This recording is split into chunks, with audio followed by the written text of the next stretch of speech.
Afternoon. Welcome again to another Signage Live stream, where we'll be taking you through some of the features and functionality of Signage Live. This week we're going to be looking at license types and specifically focusing in on the web content license. So let's take you over here and hopefully you should be able to see me and my screen. Ideally, welcome for all of you that are joining if this is your first time joining. What we're doing here is creating kind of a live stream event where people can come in and ask us questions. We can walk you through certain aspects of Signage Live and how it works. We can kind of focus in on anything in particular that you want to focus in on. Each session will start off with some type of feature or functionality that's either new or relatively new, or maybe just some kind of hidden gem that isn't always apparent immediately. This week we're going to look at the web content license, as it's a fairly new addition to the Signage Live license family, and we'll walk you through the differences and what the benefits of using a web content license are versus a standard license and vice versa. So whilst we're going through this stream here, if you do have any questions, feel free to drop them in the chat and we'll be able to come back and review those. If there's anything particularly in detail, we may suggest we arrange a call and have a further conversation directly, or we may just take you through the actual experience on this live stream today. So it's very variable and it's designed to be very kind of laid back and an open conversation between you and Signage Live and how we can help you. Now, I have always kind of tried to base this whole conversation around grab a cup of coffee, but again, as per usual, I've had my cup of coffee already, so I'm a bit ahead of myself. So ignore that piece for today. So we're going to go through the web content license. As you can see on my screen here, I've got a preview of the web content license, so we're going to take you through that. Before we do, what I do actually want to do is show you through a little bit of an overview of how Signage Live works with a standard license, so you can better understand what the differences between those two are. So if you do have any questions, as I said, feel free to drop them in there. And this session should be no longer than 15-20 minutes or so, and then we'll open it up to Q&A, and that can go up until the top of the hour, or we can finish it there. All of these sessions are recorded and then archived, so you'll be able to go back and watch this stream and any previous stream and any future stream in the archives, which will turn up in a playlist on the Signage Live YouTube as well. So without further ado, we'll get started. So this is where we're going to come back to in a second. But what I did quickly want to discuss with you is just around how Signage Live's standard license works, so we have a good placeholder and understanding how the web content license differs from those two. So what we're looking at right now is all of the approved digital media players that Signage Live support. So from left to right, we've got Amazon Fire TV, and those includes the TVs with Amazon Fire built in, and the sticks as well. Approved Windows devices, so a range of devices that are approved by Signage Live that are Windows based, and you will already have Signage Live embedded into it. BrightSign, which is a great product in terms of the range and variety. Some have HDMI inputs, there's a whole range of different options in there. We've got Chrome, IDEA, we've also got the LG, Philips and Samsung on there, and they are all system on chip devices, which is basically a standalone device in the screen, so you need no additional hardware, you just need the screen itself, everything else is embedded into it. The Mac, planar and ViewSonic devices as well. So that's just a bit of an overview on hardware, and the reason that I mention this now is it will become relevant when we start talking about the license differences and what the capabilities are between the two of them. Now, with the standard license, there is a whole range of supported media. So everything that we're talking about when it comes to supported media types, such as images, videos, web pages, RSS, media RSS, IPTV streams, a range of the widgets within the marketplace. Obviously, as a standard license, all of those are supported on all of these devices as long as they're supported on the hardware themselves, including things like HDMI input with some of the devices here which have that capability. So standard license, it's easy to understand. It kind of is a hold-all for every type of asset or image or video or media type that you want to deliver. Now, obviously, that has its benefit in terms of it will be able to deliver anything that you want to in any use case. However, what we've decided to do with the web content license is actually take a step further in that decision-making tree and say, well, there are some users out there, such as yourselves potentially, that don't necessarily need to utilize every type of asset that's out there. It might just not be as relevant to you. So what the web content license does is it allows you to focus in on web-based content. So with that in mind, and as we now progress into what the web content license is, you should hopefully have a better understanding of kind of where we're coming from with the original standard license. Okay, so the web content license we have here, so the Signage Live web content license is a cost-effective version of the standard license. So it doesn't cost as much as a standard license, but it's capable of delivering only web-based content. And we'll walk through exactly what that means in a moment. A full list of the features are included in the license can be found later in this document, which we'll read through. The web content license is ideal for yourselves or clients that you potentially have that are looking to display things like live dashboards, such as sales or internal tracking dashboards, or maybe you've got some kind of web-based content that you'd like to deliver, but be able to manage on multiple devices and control how those devices deliver that content. So whilst also displaying additional items such as clock and weather, news, notice boards, all of the things that we'll kind of cover in the marketplace itself. So if you feel at any point you require to actually change to go to a standard license, that's not a problem at all. We can always have a standard license instead and exchange. And what's important to note with the difference between a standard license and a web content license, you can still run both of these on the same network. You don't need to have two independent networks running from each other. Marketplace app. So we mentioned this in last week's call, but just to kind of reiterate on what we're looking at, the marketplace has a range of apps built into it, and we'll talk a little bit more about the marketplace because there's been some relatively new changes in there that we want to talk about as well, just to keep you up to speed with what's going on. So some of the apps that are built in there: clock, weather, calendar, menu board designs, notice boards, gecko board, Power BI, YouTube, Grow, News, a whole host of additional functionality that we'll look at there as well in a moment. But what's important to note is that all of these are considered web-based content. Even if you feel that, potentially a menu board looks more like an image, but because of the way it's packaged in HTML5, which is what all of our marketplace apps are packaged in, will allow you to continue running offline. So all of these features will work in a standard license or a web content license. So here's a full list of the license functionality, just so you have a very clear-cut understanding of what the differences between those two are. So your web content license does not support images, videos, streams, or RSS feeds. Everything else it does support, and we'll talk about features and functionality in a moment, but the difference obviously then between the standard license is they are all supported across the board in the standard license. Now the web content license still allows you to deliver web content, widgets as we mentioned, or the apps within the marketplace that we spoke about, but it still gives you access to free support, free updates, unlimited storage, the data download, unlimited amount of users, the ability to have layout designs. All of this function is still part of that license by default. We also support a range of different hardwares that will work along the web content license very nicely. So for example, Mersive and Airtame, ScreenBeam, there's a whole range of different devices. And importantly, if there's an additional device, or if you have a particular project where you're trying to get a specific device up and running and you happen to have quite a few of them already, then feel free to reach out to us, because that is potentially a conversation that we can have with you to test and make sure it will work with that device and it will continue to run. The pricing I just wanted to put up here because it gives you a good overview as to why there is a benefit to the web content license. So as you can see, we've got different pricing from different regions here, and obviously it will vary depending on where you are. But if we take the pound, for example, £180 per year for a standard license, and that's including all of your all of the support, everything we mentioned earlier. But the web content license is £45 per year. So it's a dramatic drop in terms of cost, and you may just decide that you have 5 or 6 screens that you need a standard license for with the capability of everything that's on there, but it would actually be ideal to just have 4 or 5 players that are just running your web content license because you want to display some dashboards around your office. And a standard license would be a bit too much for that, but the web content license is actually a nice fit in terms of what the functionality is.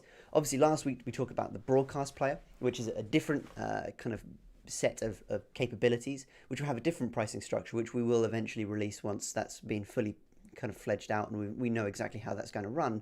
But it's just important to note that depending on what you're actually looking to deliver, there may be a better suited license price for you that will be more ideal for your situation.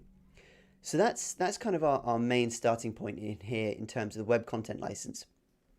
Now, for those of you that have already used the Signagelive experience, what we're going to do is just take you through the dashboard and what that license looks like in terms of a standard versus web content. And the answer, as a bit of a spoiler, is there's not really a huge amount of difference when it comes to managing it.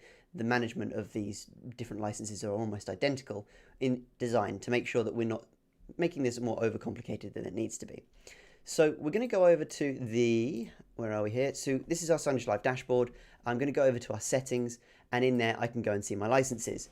Now I have a range of different licenses set up here. You might not be able to see this particularly clearly, so let me just do a little zoom in here. So you can see we've got a standard license feature, and if I hover over that, it will show you that it will display images, videos, web, widget, capture card, IPTV, and executables, which in essence just means it supports everything. Then we also have this other license here called the web content license, and if I hover over that, it clearly defines it will be web and widgets only. Signage Live has made it as simple as possible when it comes to changing your playlist. So obviously, let's say, for example, you have 5 devices running web content licenses. What you may want to do is say, I'm going to deliver something similar to a standard license, but it's only going to be the web page features.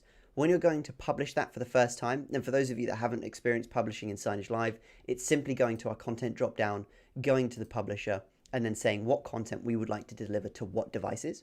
It will pre-warn us if we're trying to send a piece of content that's not supported by that particular license type. So if we try and accidentally send an image to a web page, web content license, it will give us that pre-warning in advance.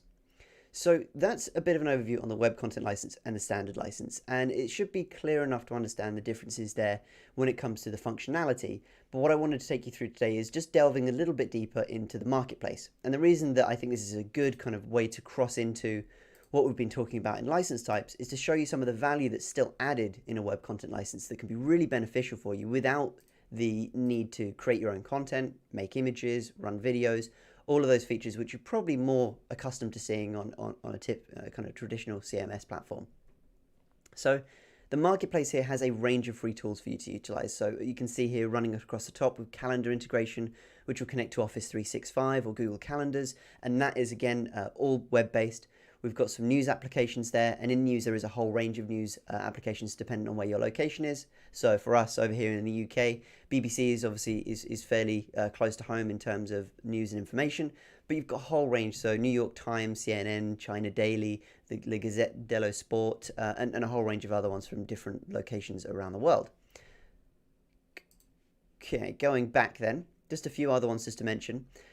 There are clocks and weather designs, so obviously what we talked about earlier with the web content license still supporting zones, you could potentially end up in a situation where it would be ideal for me to have a zone of content which is just displaying my dashboard or my internal information or even an intranet site, whilst on the other side of that I would also like to just display what's the weather outside, what's the time, and potentially even have something like a news ticker or news app which is just displaying the latest news and information.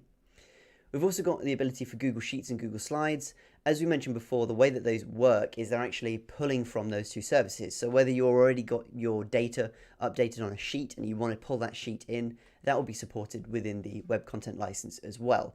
The benefit of using a Google Sheet and a Google Slide is actually you may find that it's simpler for you to go and update your content via those two services, and Signage Live is just pulling that data in, delivering it to the screens that you want it to deliver to. Whether that's 1, 10, 100, it doesn't matter at that point. It will just replicate. So it makes it nice and easy, and we're trying to open this up so whatever's your best experience, whatever's your preference in terms of managing content, you can just choose to go that route rather than have to use a specifically designed way that Signage Live would run it. So on some other notable mentions here, the Noticeboard app, which is the ability for you to go in and select an application or a notice board design and then go and amend your own text. So although the web content license doesn't support images per se, a Noticeboard app would be a great way of just putting up a quick message on your board when you need to. So for example, if I select this corporate dandelion style, I can add this to Signage Live.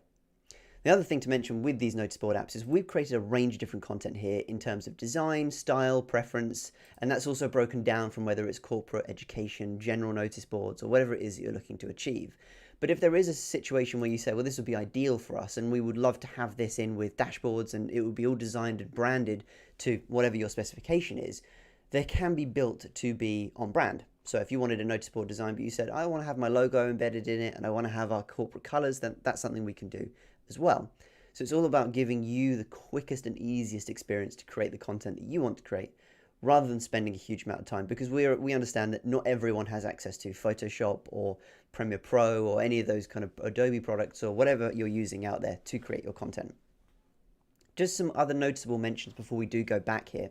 One of the things I wanted to raise, and you've probably seen some social media posts out from Signage Live, out from us, regarding events and some new apps which are coming in. So I'm going to take you over there because one of the things that we're changing now in the way that Signage Live works in the marketplace is we're going to be updating this a lot more regularly. There is already a host of great apps already built into the platform, but one of our functions is going to be looking more at event-based content that's going to be beneficial to you all year round.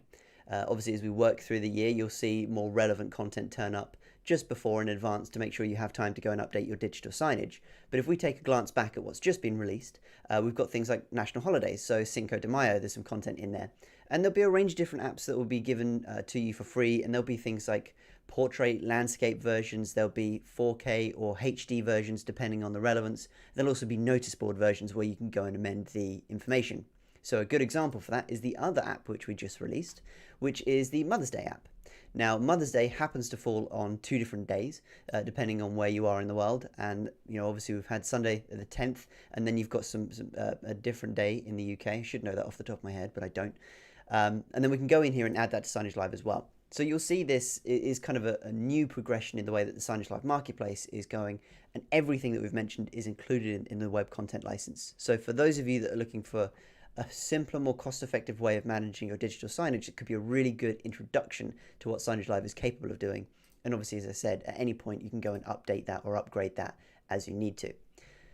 Just whilst we're here, for those of you that haven't seen these Noticeboard styles, I can go and grab my Noticeboard, click and drag it into my playlist, which is where I've added it to a new playlist from scratch. And if I double click on that asset, I can then see the title and the content here, and I can go and change the text at a whim. So I don't need to create a new piece of content. I don't need to create a new asset and then upload it. I can actually just amend the properties within Signagelive here. And just to show you every potential perspective and to give you a glimpse of some of the new content in, if we take the Mother's Day landscape asset here and double click on it, I also have the ability to change this. So it might be eventually that you find that Mother's Day is ideal, but you want to go and change it to the correct date for your location.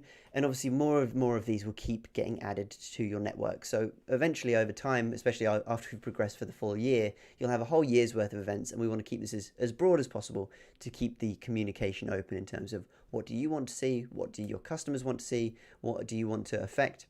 The one other element I wanted to mention from the marketplace, which I think may be of benefit to a lot of you out there, is the menu board designs.